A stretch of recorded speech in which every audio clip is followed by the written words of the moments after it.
this 21st century business also foxed me really.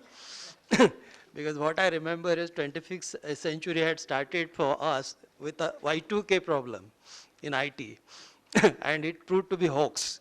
Okay, so it's something like an extension of that. When whatever that happened in IT sphere also, we had taken it from the previous century. Whatever work was that going on, that helped us, and not the Y2K as such.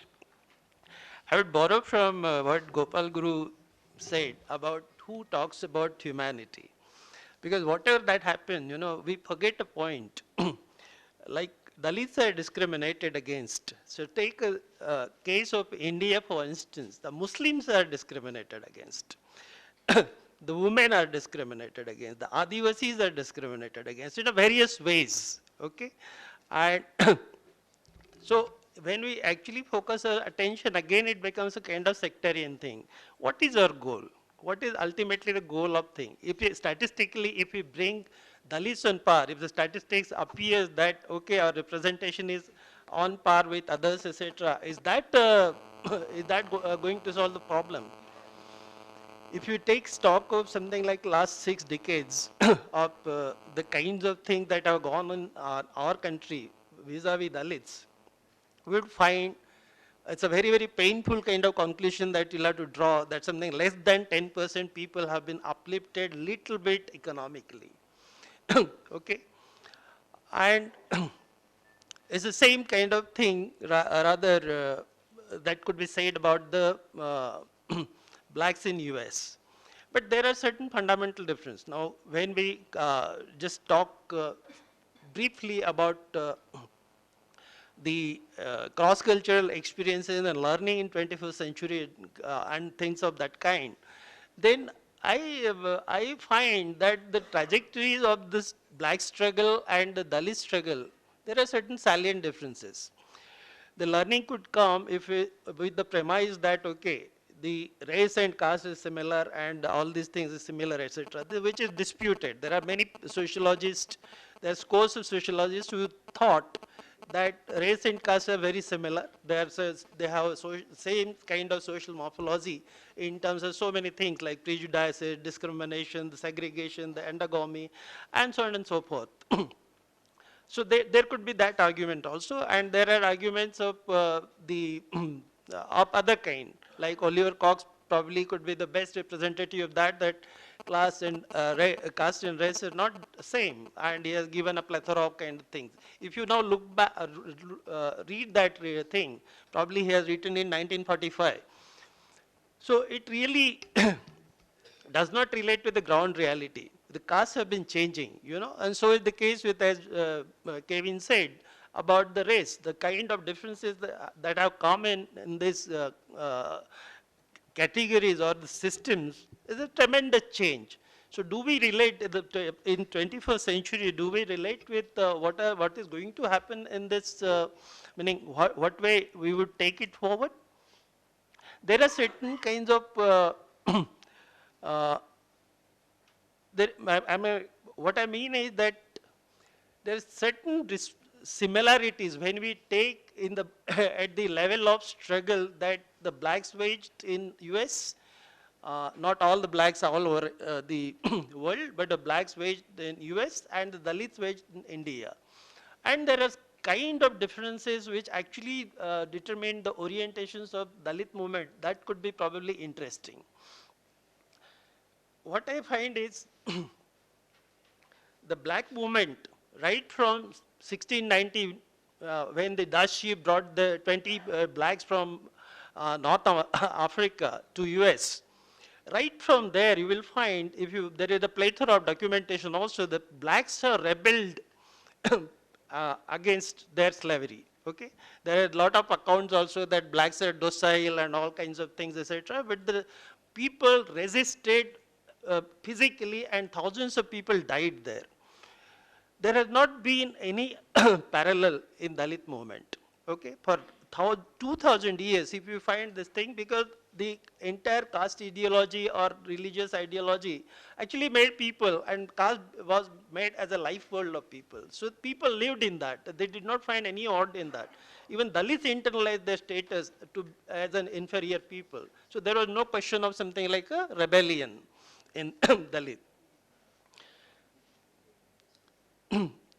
So, and thereafter, there something like you take, and this kind of rebellion and resistance actually persisted all along, and even it happens even today. So there has been a very serious kind of violent kind of resistance that the blacks waged against the their enslavement by whites. Again, to look back and just look at the Dalit movement, there has not been any kind of violent kind of resistance that Dalit waged ever. Here, of course, if we, it's all known, so I will make it short. Something like Dalit movement comes into being with the upliftment or the advantage that they derived from the colonial system. You know, it was unintended, but that is what actually germinated the Dalit movement. So it was something like people who have been lifted, that kind of people actually waged the movement, and it actually, still its characteristic remains the same. Whereas in blacks case, it's this common people, common blacks, masses that revolted. Okay, in 54, 68, the civil rights movement, etc., normally spoken about. There again, you will find the mass participation in the movement, which actually brought in lot many changes.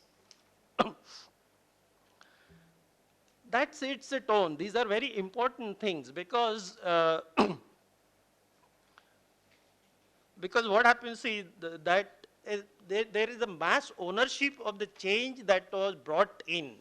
Here it appears, meaning one venerable exception of Ayang Kali, for instance, the way he actually enacted the struggle, that he just sort of jumped off, it's a story that is jumping off the cart, etc., and challenging the caste Hindus about the discrimination, etc., and he brought out the changes.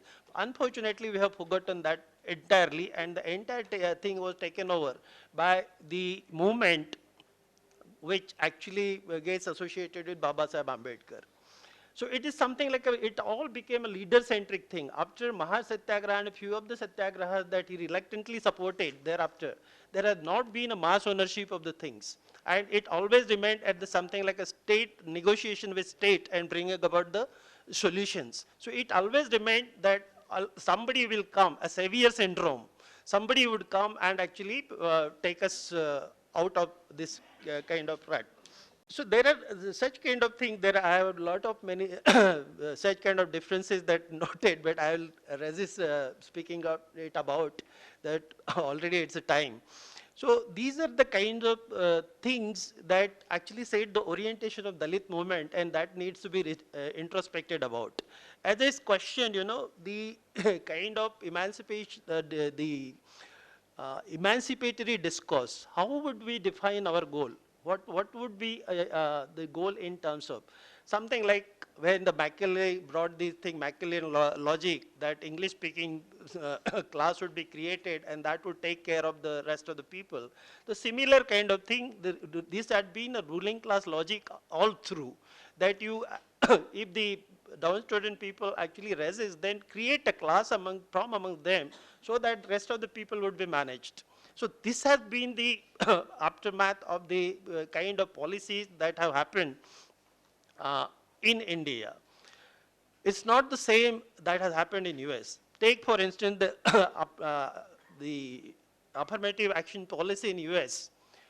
Right from the Kennedy or Johnson brought in the executive orders. Now it is much is said about the constitution, etc. of India. Again, I would resist my comments on constitution. There has been a big kind of scheming in the constitution making itself against the masses of this country. So that we actually take as a holy cow, and the time has come to actually demolish this holy cow syndrome.